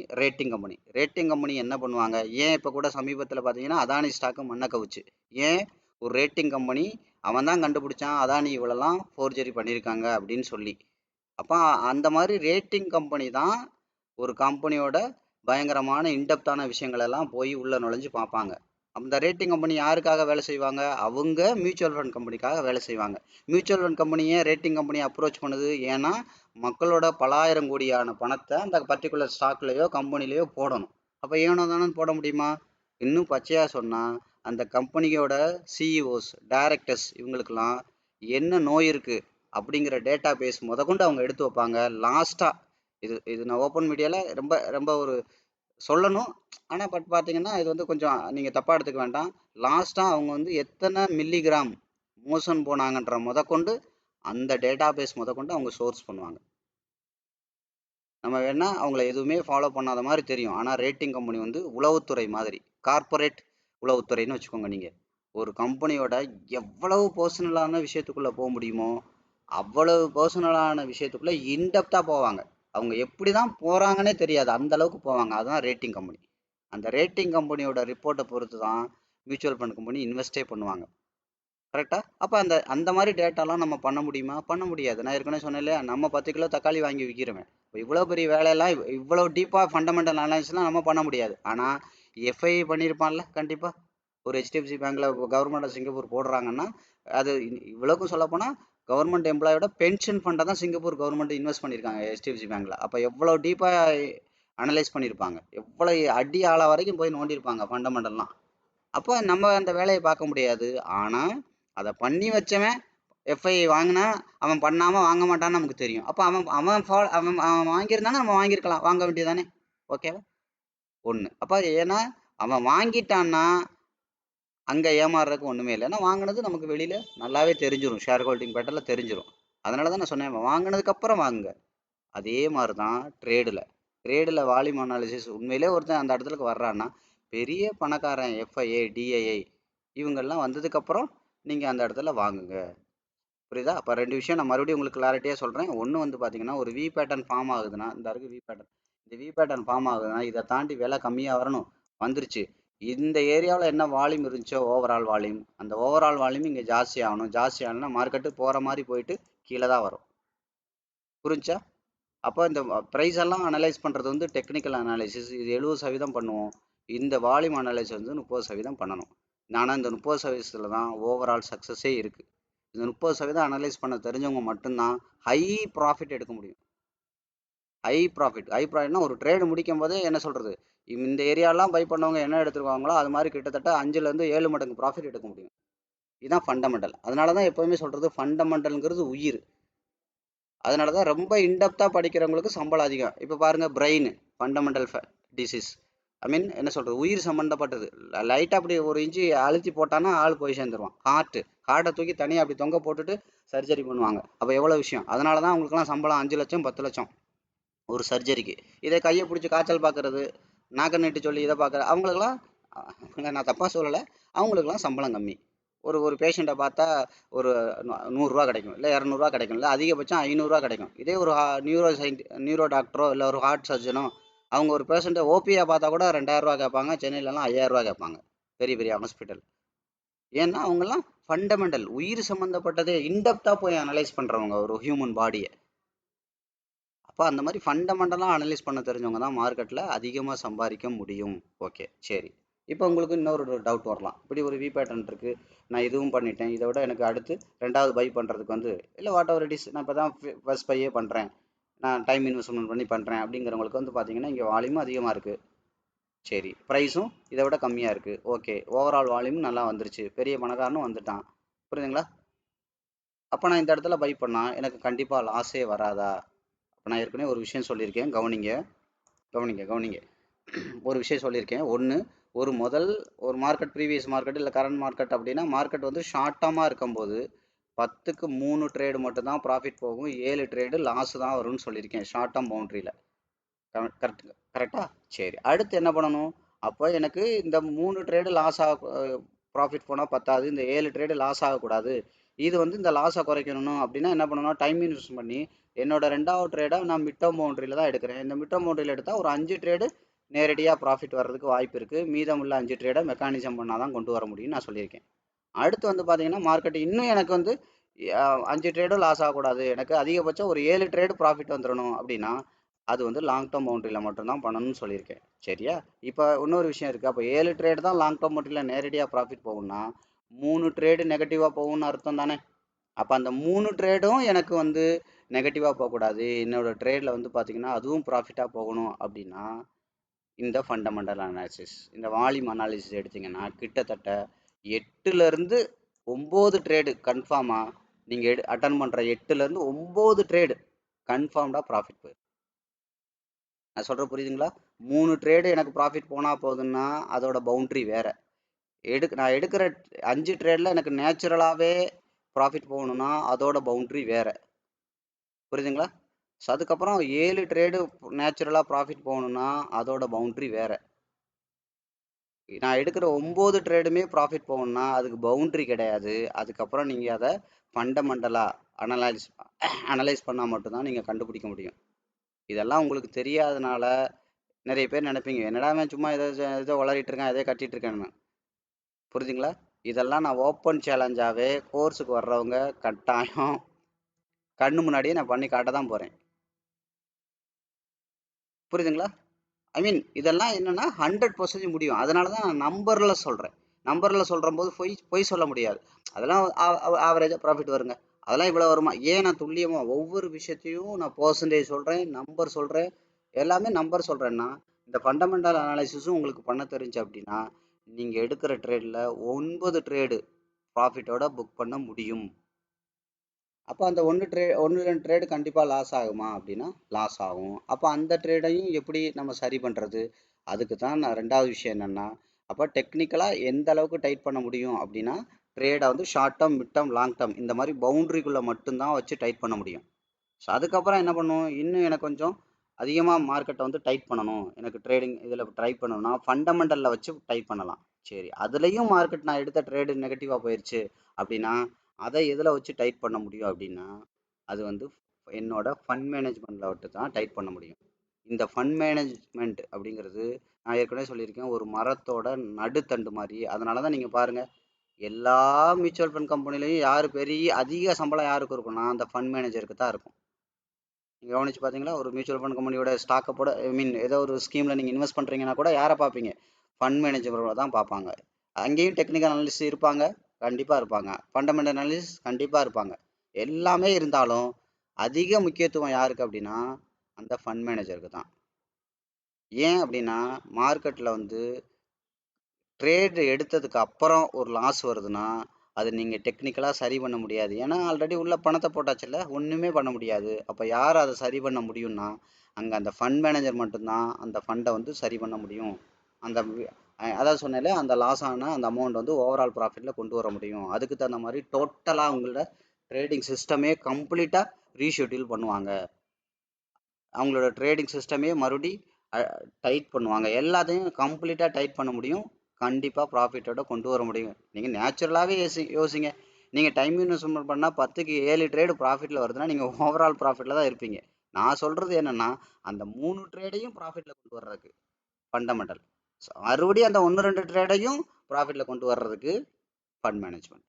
அப்போ இந்த மாதிரி டெக்னிக்கலில் உங்களுக்கு கிளியராக தெரியுது அப்படின்னா அதுக்கப்புறம் ஃபண்டமெண்டல் தான். ஃபண்டமெண்டல் நீங்கள் முடிச்சிட்டிங்கன்னா நீங்கள் எடுக்கிறதுல 10க்கு 9 ட்ரேடு ப்ராஃபிட் தான் வரும். அந்த ஒரு ட்ரேடையும் ஓவரால் ப்ராஃபிட்டில் மெக்கானிசம் பண்ணி கொண்டே வந்து தீருவோம். 100% கொண்டு வந்துடலாம். முடியாதெல்லாம் ஒரு விஷயமே கிடையாது. அதனால தான் நான் காமிச்சேன் அன்னைக்கு கூட ஒரு வீடியோவில் டெமோ கொண்டு எப்படி கிராஜுவலாக டெவலப் ஆகும் நான் காமிச்சேன். அப்போ 25 ட்ரேடுக்கு அப்புறம் நம்மளோட கோர்சஸ்க்கு வர்றவங்க ஒவ்வொரு ட்ரேடையும் அதுக்கப்புறம் ப்ராஃபிட்டில் மட்டும்தான் க்ளோஸ் பண்ணுவாங்க. அவங்களோட profit week on week trade by trade அதிகமாகிட்டே தான் இருக்கும் அப்படிங்கிறத நான் சேலஞ்ச் பண்ணியே சொன்னேன். காரணம் என்னென்னா அவங்க இந்த மாதிரி டெக்னிக்கலாக எல்லாம் முடிச்சிட்டாங்கன்னா அடுத்து ஃபண்ட் மேனேஜ்மெண்ட்டு அதில் அப்ளை பண்ண ஆரம்பிச்சிருவாங்க.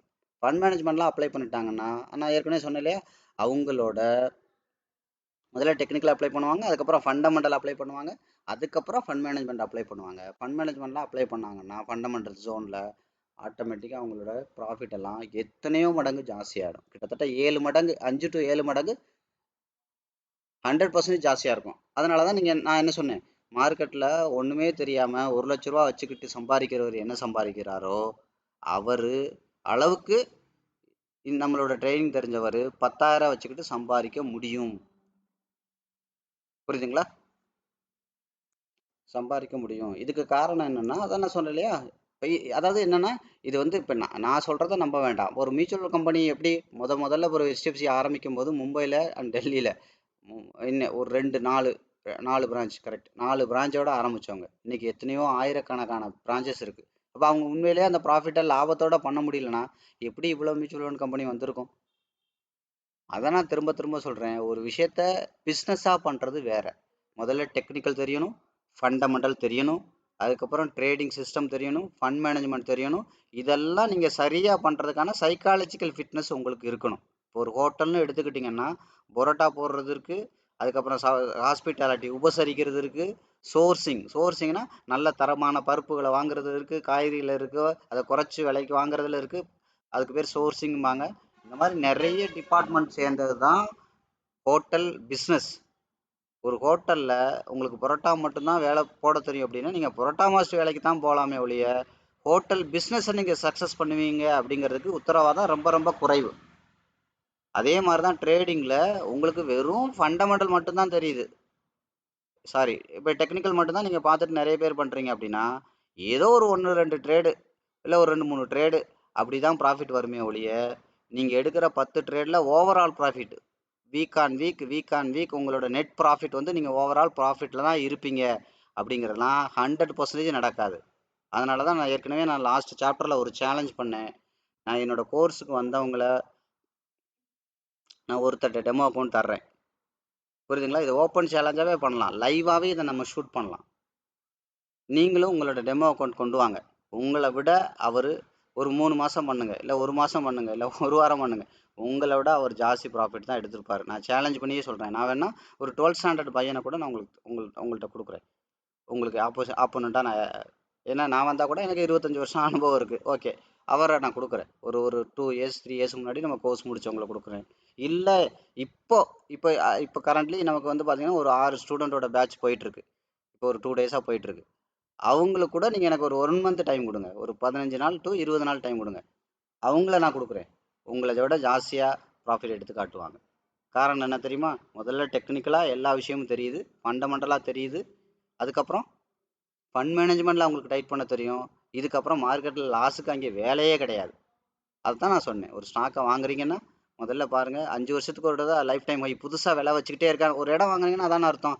5 வருஷம் இருந்த விலையே இன்னும் இருக்குன்னா அந்த இடம் முன்னேறாது.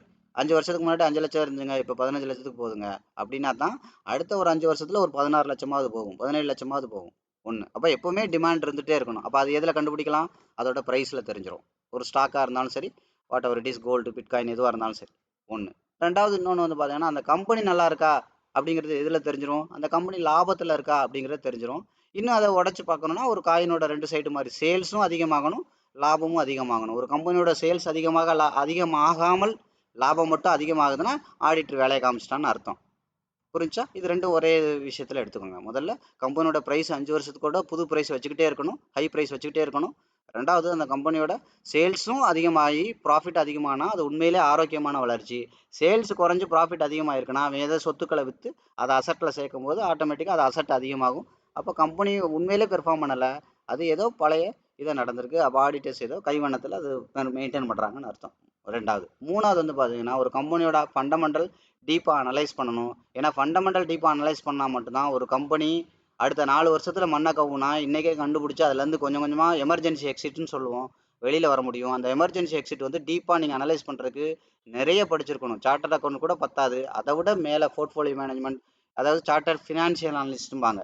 அந்த அளவுக்கு நீங்கள் டீப்பாக படித்து கிட்டத்தட்ட ஒரு 5 வருஷம் 10 வருஷம் எக்ஸ்பீரியன்ஸ் இருந்தால் தான் உங்களை அவ்வளோ டீப்பாக ஃபாரன்சிக் ஆடிட்டும்பாங்க, அதெல்லாம் உங்களால் பண்ண முடியும்.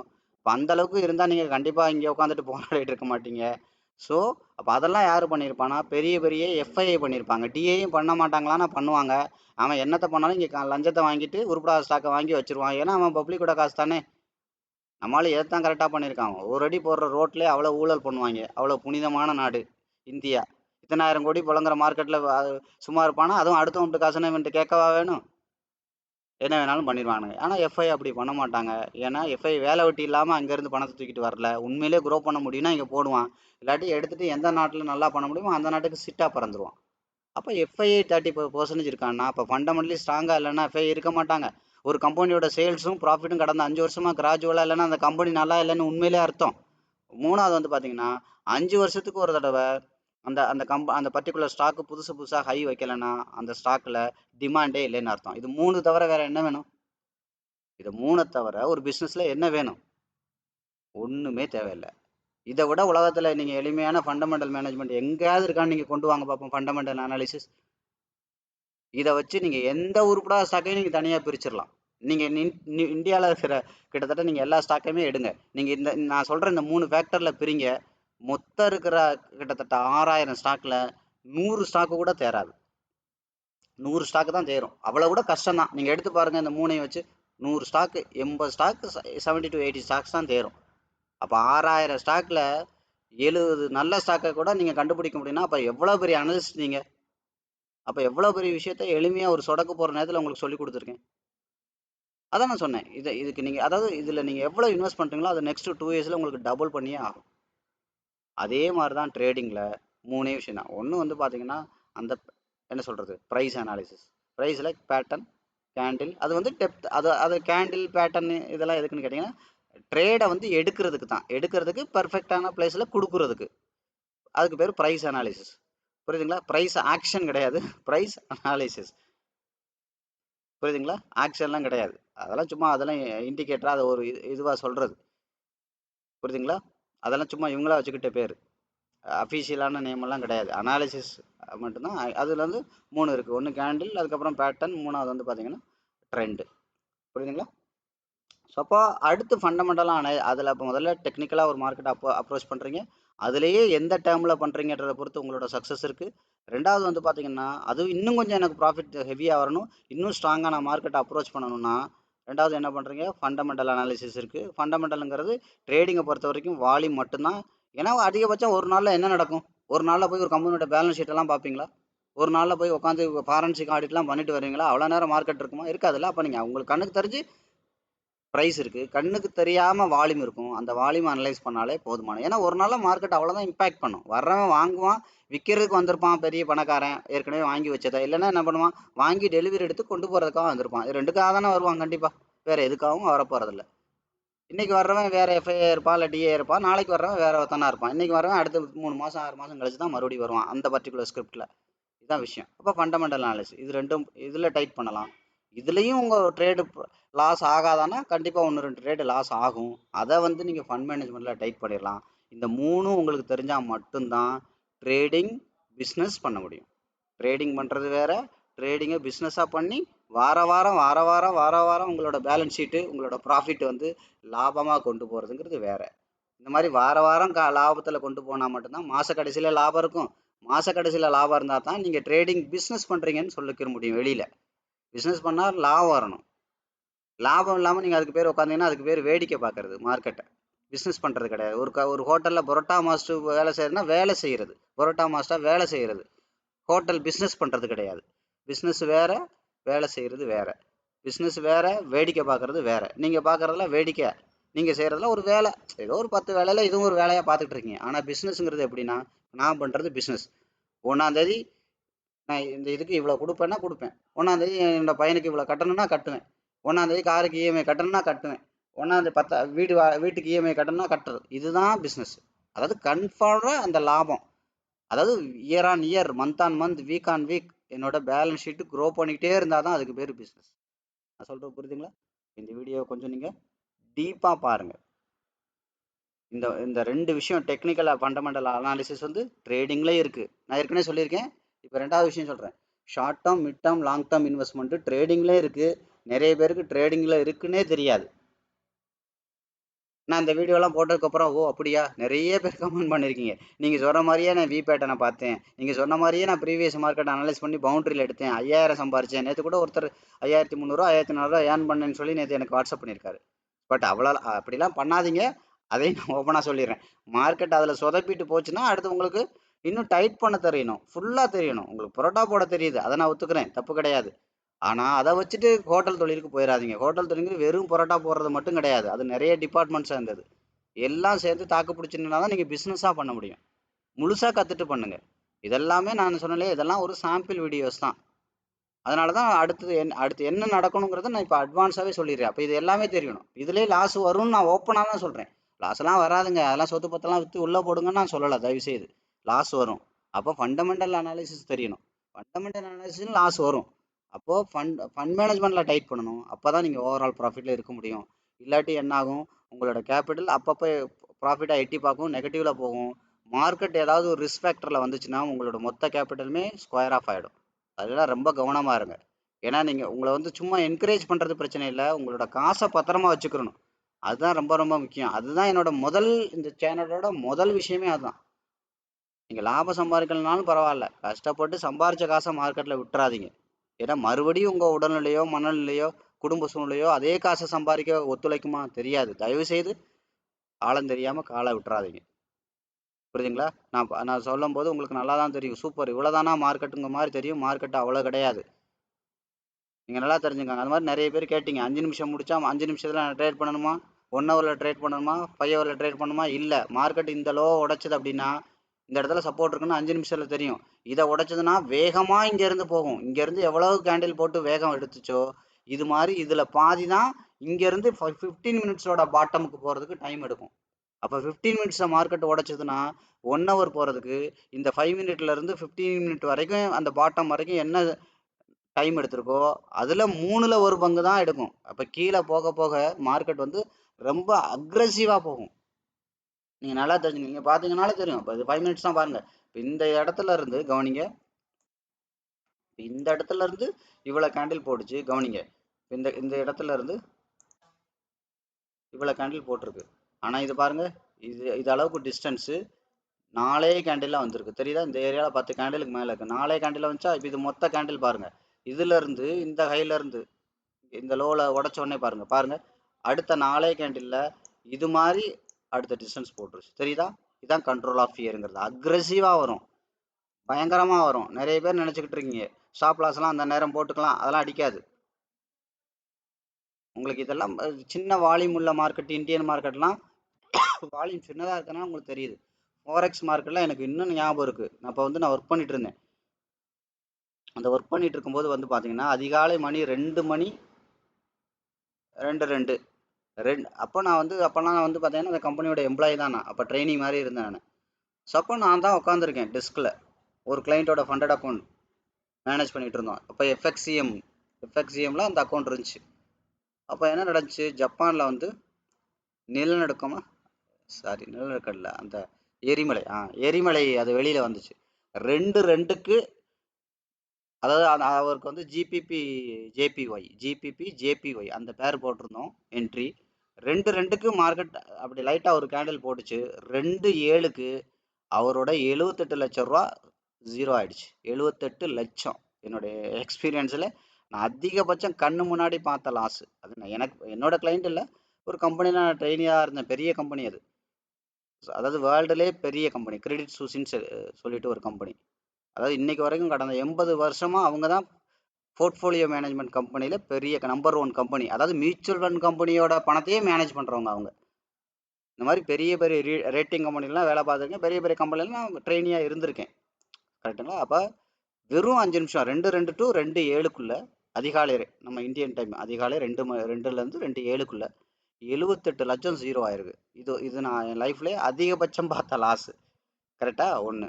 ரெண்டாவது இன்னொன்று பார்த்தீங்கன்னா ஒரு 13 லட்ச ரூபா ஒரு லாஸ் பார்த்தேன். அது எப்படின்னா, அப்போ என்னோட பையன் ரொம்ப சின்ன பையனா இந்த தவழ்ந்துட்டு இருப்பான்ல அந்த ஸ்டேஜ். இப்போ அவன் காலேஜ் படிக்கிறான். ஸோ அப்போ அந்த ஸ்டேஜில் சும்மா அப்படி மவுஸை நம்ம ஏதோ அந்த சிஸ்டமை லாக் பண்ணாமல் போயிட்டேன். அவன் என்னத்தையே போட்டு அமுக்கி ஒரே ட்ரேடில் 13 லட்சம் காலி. 13 லட்சம் எத்தனை ஆர்டர் வாங்குச்சுன்னே தெரில. திரும்பி பார்க்கும்போது அக்கௌண்ட்டில் 13 லட்சத்தை காணும். இந்த ரெண்டுமே நான் வாழ்க்கையில் மறக்க முடியாத தவறுகள். ஒன்று தவறுனா ஏன் தவறு கிடையாது, அப்போ தான் எனக்கு ஃபண்ட் மேனேஜ்மெண்ட் எவ்வளோ பெரிய முக்கியம். 78 லட்சம் இப்படி 5 நிமிஷத்துக்குள்ள. அப்போ நான் என்ன சொல்கிறது, அப்போ நான் தூங்கிட்டு இருந்திருக்கேன். அதான் பெரிய காமெடி. அதிகாலை 2 மணி 2 மணிக்கு நம்ம உட்காந்து என்னத்தை பார்க்கறதுக்கு இருக்குது. ஆனால் ஒரு கம்பெனியோட எம்ப்ளாயி தான் நான், எம்ப்ளாயின்னு கூட சொல்ல முடியாது. அப்போ நான் பெர்மனன்ட் எம்ப்ளாயி கிடையாது, ட்ரெயினி. அப்போ நான் தூங்கிட்டு இப்படி எதேச்சே எந்திரிச்சு பார்க்கல, என்னடா அது எத்தனை தடவை தட்டி பார்த்தாலும் அக்கௌண்ட்டில் 78 லட்சத்தை காணாம். 78 லட்சம் ஜுவாகா. என்னதான் நடந்துச்சுன்னு தெரில.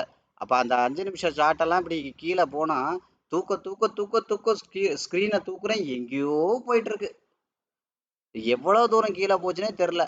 அப்போ என்ன ஆகுனா, இப்போ 5 நிமிஷம் சார்ட் இப்படி இருக்கு இல்லையா, இப்போ இங்கே இருக்கிறது, இப்போ உதாரணத்துக்கு இப்போ இது மறைஞ்சு கவனிங்க எப்படி தானே இருக்கும். இப்போ இந்த கேண்டில் நேரம் அப்படி போடுச்சுன்னா இது மறைஞ்சு கிட்டத்தட்ட 4 hours வரைக்கும் கீழே தூக்குனா மட்டும்தான் அந்த சார்ட்டோட என்ட்ரி எங்கே இருக்குன்னு தெரியுது. அடுத்த 5 நிமிஷத்தில் என்ன நடந்துச்சு தெரியுமா? அடுத்த 5 நிமிஷத்தில் அந்த அக்கௌண்ட் பழையபடி எந்த இடத்துல இருந்துச்சோ அந்த விலைக்கே வந்துருச்சு. பேஸ் ப்ரைஸ்ன்னு சொல்லுவோம், அந்த பேஸ் ப்ரைஸுக்கே வந்துருச்சு. 5 நிமிஷத்தில் 78 லட்சம் சோழியை முடிச்சுட்டு ஆட்டோமேட்டிக்காக போயிருச்சு. அவரோட அக்கௌண்ட்டில் பேலன்ஸ் ஒரு 13 லட்சம் இருந்துச்சு.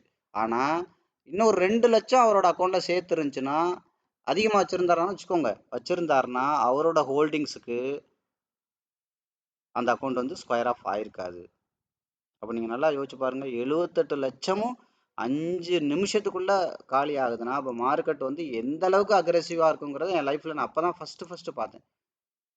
அதுக்கப்புறம் தான் நான் வாழ்க்கையில் ஃபண்ட் மேனேஜ்மெண்ட்டுக்கு அதிக முக்கியத்துவம். நம்மளோட காசு பத்திரமா இருக்கணும், லாபம் வரலன்னா கூட பரவாயில்ல அப்படிங்கிற விஷயத்த எவமிட்டு காசுலையும் நான் கற்றுக்கிட்டேன். அதனால தான் இன்னைக்கு வரைக்கும் என்னோட கிளைண்ட்டாக இருந்தாலும் சரி, என்னோட ஸ்டூடெண்ட்டாக இருந்தாலும் சரி, நீ பணத்தை பத்திரமா வச்சுக்க முடியலன்னா இந்த தொழிலுக்கே லாயக்கில்லைன்னு சொல்கிறது அதுக்கு தான். அப்போ எந்த அளவுக்கு உன்னோட ட்ரேடை உங்களோட ட்ரேடை டைட் பண்ண முடியுமோ அந்த அளவுக்கு டைட் பண்ணுவோம். அதுதான் நம்மளோட ட்ரைனிங்கோட. அதனால் அது மாதிரி நம்ம அந்த முடிஞ்சு போன மார்க்கெட்டில் உட்காந்துட்டு மார்க்கெட்டை பார்க்குறது, வீடியோ பார்த்துட்டு கோர்ஸ் அதெல்லாம் இருக்காது. நான் இன்னைக்கு வரைக்கும் கடந்த 25 வருஷமாக அதிகபட்ச கிளாஸு 1-to-1 தான் எடுப்பேன். இந்த குரூப் செஷன்லாம் நான் எடுக்க மாட்டேன். டிஸ்கஷன் செஷன் நடக்கும் குரூப்பு, அது மாதிரி மீட்டப்லாம் நிறைய டிஸ்கஷன் செஷன் நடக்கும். ஆனால் நான் கிளாஸ்ன்னு சொல்ல முடியாது, ட்ரைனிங். அது மாதிரி லைவ் அக்கௌண்ட்டில் தான் எடுப்பேன். லைவ் டெமோ தான், லைவ் ஒரிஜினல் அக்கௌண்ட்டில் தான் உங்களை நான் ட்ரேட் பண்ணவே விடுவேன். நான் அந்த அளவுக்கு கிளாரிட்டியாக இருக்கும். புரியுதுங்க? அதனால தான் நான் என்ன சொல்றேன், ஓப்பன் சேலஞ்சே பண்றேன் நான். புரியுதுங்களா? ஓப்பன் சேலஞ்சா பண்றேன். நிறைய பேர்லாம் கேட்டிருந்தீங்க. நீங்க லைவா ட்ரேட் பண்ணி காட்டுங்க. லைவா ட்ரேட் பண்ணுங்க. ட்ரை பண்ணி காட்டலாம். பட் அதுல நிறைய ப்ராப்ளம் இருக்கு. எஜுகேஷனல் பர்பஸ் ட்ரேட்ல வந்து பாத்தீங்கன்னா, லைவ் இது வந்து நிறைய ஃபோக்கஸ் பண்ணக்கூடாது. ஸோ அந்த மாதிரி நிறைய இருக்கு. ரெண்டாவது இன்னொரு விஷயம் என்னன்னா, நீங்க கத்துக்கங்க. நான் குட்டிக்காரனை அடிச்சு காமிச்சு கையை தட்டிட்டு நீங்க போயிருவீங்க. நல்லா தான் இருக்கும் பாக்குறதுக்கு. உங்களுக்கு என்ன ஆதாயம் அதுல? உங்களுக்கு என்ன பெனிஃபிட்? அதான் நான் சொல்றேன். என்னோட வெபினார் அந்த மாதிரி விஷயங்களுக்கெல்லாம் நிறைய பேரோட அக்கௌண்ட்டே நான் காட்டுறேன். அடுத்தடுத்தலாம் நான் போஸ்ட் போடுறேன். இதே சேனல்ல நம்மளோட ட்ரைனிங் வந்த நிறைய ஸ்டூடெண்டோட எக்ஸ்பீரியன்ஸை ஷேர் பண்ண சொல்றேன். அவங்களோட ஒரிஜினல் அக்கௌண்ட்டை காட்ட சொல்றேன். இதெல்லாம் காட்ட சொல்றேன். பட் ஒரிஜினல் அக்கௌண்ட்டை அதிகமாக காட்டக்கூடாது. முடிஞ்ச வரைக்கும் நான் காட்ட காட்ட சொல்றேன். புரியுதுங்களா? அதெல்லாம் முடியும். நான் இல்லாட்டி நான் இவ்வளோ சேலஞ்ச் பண்ணிலாம் நான் பேச மாட்டேன். அதான் நான் உங்களையும் நான் அதானே சொல்றேன். உங்களுக்கு கண்ணு நல்லா தெரிஞ்சா போதும். நான் இதுதான் அடிக்கடி சொல்லுவேன். பச்சை கலரா சிகப்பு கலரான்னு பார்க்க தெரிஞ்சா போதும். உங்களை நான் ட்ரேடரா மாத்தி காட்டுறேன். 10வது படிக்கிற பையன் நமக்கு ஃபுல் டைம் ட்ரேடரா இருக்காங்க இன்னைக்கு. அது மாதிரி தெருக்கூத்து ஆடுறவர் கிருஷ்ணகிரியில அவருக்கு தெருக்கூத்து ஆடுவார். அவங்க நமக்கு இன்னைக்கு இன்னைக்கு இன்னைக்கு நம்மளோட ஃபுல் டைம் ட்ரேடர். அவர் ஃபர்ஸ்ட் அவர் கோயம்புத்தூர்ல நான் ஒரு விஷயத்துக்கு வந்தபோது அவர் என்ன நேரா வந்து பார்த்தாரு. கிளாஸுக்குன்னு வரல, உங்களை ஒரு தடவை நேரா பார்க்கணும் சார் எனக்கு அப்படின்னு சொல்லும்போது, அப்பதான் அவர் என்ன நேரா வந்து பார்த்தாரு. அப்போ நான் ஒரு லாட்ஜில் தங்கியிருந்தேன். தங்கியிருந்தபோது அவர் இந்த பக்கம் அவர் ஃபோன் அடிச்சுட்டே வராரு. நானும் ஃபோனை பேசிட்டு அந்த ரூட் சொல்றேன். ஸோ அப்போ அந்த லாட்ஜை தாண்டி அவர் போயிட்டாரு. ஆனால் அவரை நானும் பார்க்குறேன். அவரோட அந்த ட்ரெஸ்ஸிங் கோடு இதெல்லாம் நான் பார்க்கும்போது நான் என்ன நினைக்கிறேன்னா, இவரா இருக்காது கண்டிப்பா. இவருக்குலாம் ஸ்டாக் மார்க்கெட்டை பற்றி என்ன தெரியும் அப்படின்னு நினச்சிட்டு, இவரா இருக்க மாட்டாரு அப்படின்னு நினச்சிட்டு வந்துட்டீங்களா வந்துட்டீங்களான்னு கேட்குறேன். அவர் நான் பக்கத்தில் எங்கேயோ அப்படி இருந்தாரு. அவர் என்னை தாண்டி எங்கேயோ போயிட்டாரு. ஆனால் அவரை நான் பார்க்கவும் செஞ்சேன். ஆனால் அவரை பார்க்கும்போது இவரா இருக்க மாட்டாரு. இவரா இருக்க வாய்ப்பில்லை. இவர் ஆளை பார்த்தாலே மார்க்கெட்டு அப்படிலாம் நான் முன்னாடி ஜட்ஜ் பண்ணியிருக்கேன். இப்போலாம் நான் அப்படி யாரையுமே ஜட்ஜ் பண்ணுறதில்ல. கடவுளே ஒரு மனுஷனை முன்னேறணும்னு நினைக்கும் போது நான் யார் ஜட்ஜ் பண்ணுறேங்க? அந்த மைண்ட் செட் வந்துருச்சு இப்போலாம். நான் சொல்கிறதெல்லாம் ஒரு 10 12 வருஷத்துக்கு முன்னாடி. ஸோ அப்படி வரும்போது அவர் பார்த்தீங்கன்னா இன்னைக்கு கிட்டத்தட்ட 3 crores அவரோட போர்ட்ஃபோலியோல இருக்கு. 3 கோடி ரூபா. நீங்க யோசிச்சு பாருங்க, ஒரு தெருக்கூத்து ஆடுறவர் 3 கோடி ரூபா சம்பாதிக்கிறது அவரோட வாழ்க்கை முழுதும் ஆடினாலும் சம்பாதிக்க முடியாது. இந்த மாதிரி எவ்வளவோ இதை சொல்ல முடியும். நான் உங்களுக்கு சேலஞ்ச் பண்ணியே சொல்றேனே. நான் என்ன வீரவாசம் பேசினாலும் அது வேலை செய்தா இல்லைன்னா டெமோல தெரிஞ்சிருமா தெரியாதா? லைவ்ல தெரிஞ்சிருமா தெரியாதா? அதனாலதான் நான் திரும்ப திரும்ப சொல்றது. இது நான் ஃபுல் ட்ரைனிங்கா தர்றேன். லைவ் அக்கௌண்ட்ல தர்றேன். என்னால ப்ராஃபிட் எடுக்க முடியும்னா வாங்க உங்களை நான் ப்ராஃபிட் எடுக்க வச்சிருவேன். நான் எந்த மூஞ்சி வச்சுட்டு நான் உங்க முன்னாடி நான் ட்ரேட்ல உட்கார்றது. புரியுதுங்களா? அதனால எவ்வளவு சொன்னாலும் இதுதான் விஷயம். அதனால சீரியஸா கத்துக்கணும் அப்படின்னா மட்டும் நீங்க ஃபர்தரா ஆக்ஷன் எடுங்க. சும்மா அதை விட்டுட்டு நான் வெறும் டெக்னிக்கல் மட்டும் தான் பார்ப்பேன். நான் ஏதாவது இதை பண்ணி அப்படி வந்துடுறேன். அப்படிலாம் எதை பண்ணியும் வர முடியாது. மார்க்கெட் நீங்க நினைக்கிற மாதிரி இருக்காது. நான் ஏற்கனவே சொன்ன மாதிரி மார்க்கெட் ஒரே நாள்ல 5 நிமிஷத்துக்குள்ள மட்டுமே அரைச்சிக்கிட்டு இருக்கும். ஒரே நாள்ல டே கேண்டிலே வீக்லி கேண்டில் அளவுக்கும் போடும். 5 நிமிஷம் கேண்டிலே டே கேண்டில் அளவுக்கு போடுற நாட்களும் இருக்கு மார்க்கெட்ல. மார்க்கெட்டோட வால்யூம் அந்த சொன்னேன், அதான் பைப்பை தண்ணி விட்டா அன்னைக்கு பைப்ல எவ்வளவு தண்ணி வருங்கிறது, எவ்வளவு வால்யூம் சப்ளை இருக்குங்கிறதெல்லாம் நீங்க முடிவு பண்ண வேண்டிய விஷயம் கிடையாது. பணத்தை வச்சிருக்க முடிவு பண்ணுவான். இந்த பிரைஸ்ல அவன் எப்படி எந்த அளவுக்கு யார் எவ்வளவு அட்ராக்ட் ஆவாங்கன்னு தெரியாது. இப்போ மார்க்கெட்ல வந்து ட்ரேட் பண்றதுக்கு 1 மினிட்லயும் நீங்க ஆரம்பிக்கலாம். 1 டே கேண்டில் எடுத்தும் பண்ணலாம். அது மேட்ரு கிடையாது.